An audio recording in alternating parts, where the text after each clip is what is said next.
नमस्कार, मी धनश्री रेवडेकर. पाहूया दिवसभरातल्या शिवसत्ताच्या ठळक घडामोडी. पनवेल तालुक्यातील नागोशी गावामध्ये बांधकाम साईटवर बांधकाम ठेक्याच्या वादातून एकावर गोळीबार केल्याची घटना घडली आहे. या गोळीबारात मृत्यू झालेल्या व्यक्तीचे नाव बाबू वाघमारे असल्याचे वृत्त समोर आले. गोळीबार करणारा आरोपी फरार झाला असून पोलीस त्याचा शोध घेत आहेत. नानोशी येथे घर बांधण्याच्या कामाचा ठेका घेण्याचा वाद बुधवारी 26 मार्च रोजी उफाळून आलाय. घर बांधण्याच्या साईटवर 45 वर्षीय बाबू वाघमारे काम करीत होता.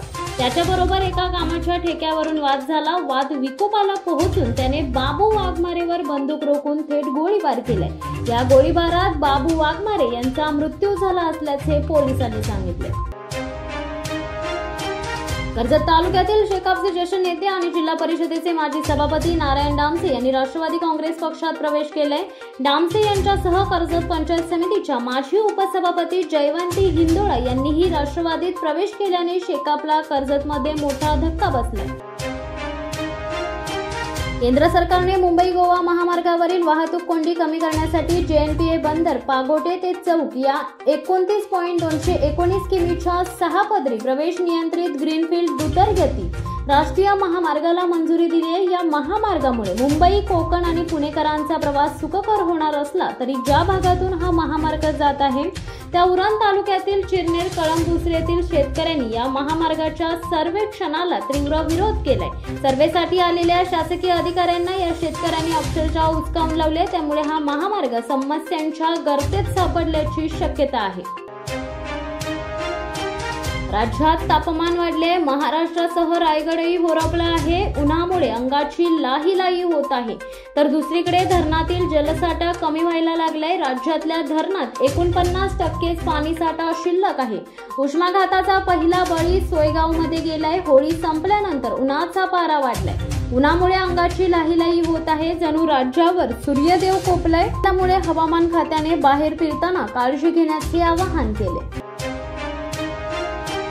आगामी गुढीपाडवा, रमजान ईद, महावीर जयंती, रामनवमी, हनुमान जयंती आदी धार्मिक सण व उत्सव तसेच भारतरत्न डॉक्टर बाबासाहेब आंबेडकर जयंती शांततेत पार पाडण्याच्या दृष्टीने खालापूर पोलीस स्टेशन येथे शांतता मोहल्ला कमिटी व पोलीस पाटील यांची संयुक्त बैठक उपविभागीय पोलीस अधिकारी विक्रम कदम यांच्या अध्यक्षतेखाली व पोलीस निरीक्षक सचिन पवार व संतोष अवते यांच्या उपस्थितीत पार पडले.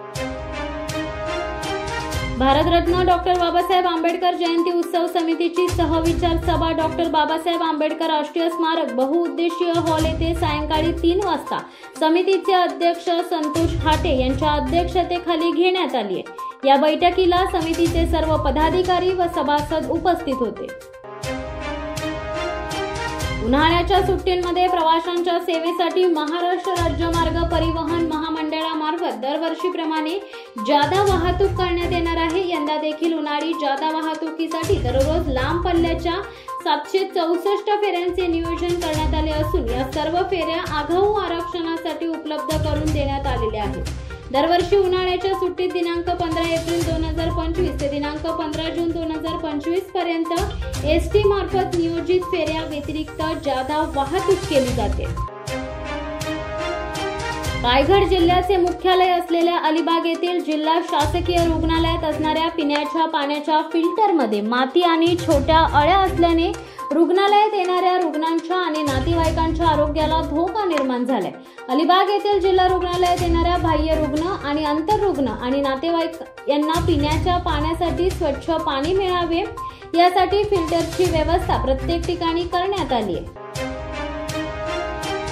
महाडमध्ये आज आशा दिवस उत्साहात साजरा करण्यात आलाय. राष्ट्रीय आरोग्य अभियान, तालुका आरोग्य अधिकारी, पंचायत समिती महाड आणि MOC कॅन्सर केअर व रिसर्च सेंटर मुंबई यांच्या संयुक्त विद्यमाने हा विशेष कार्यक्रम आयोजित करण्यात आला. या कार्यक्रमाला तालुका आरोग्य अधिकारी, आरोग्य सेवक, आशा सेविका, वैद्यकीय अधिकारी तसेच MOC कॅन्सर केअर व रिसर्च सेंटर मुंबईतील तज्ञ डॉक्टर उपस्थित होते. ऑल इंडिया चालक मालक महासंघाच्या वतीने मुंबई पत्रकार संघाच्या सभागृहात पत्रकार परिषद घेण्यात आली आहे. भारतातील 140 करोड लोकसंख्येच्या देशामध्ये आणि आपल्या प्रत्येकाच्या जीवनामध्ये असणारा अति महत्त्वाचा घटक म्हणजेच वाहन चालक आहे. परंतु सरकार प्रशासन यांच्याकडे दुर्लक्ष करतोय।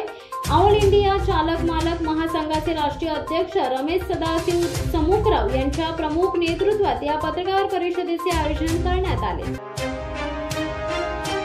तर या होत्या दिवसभरातल्या ठळक घडामोडी। अशा ताज्या घडामोडी पाहण्यासाठी शिवसत्ता टाइम्सला सबस्क्राइब करा। तुर्तास धन्यवाद।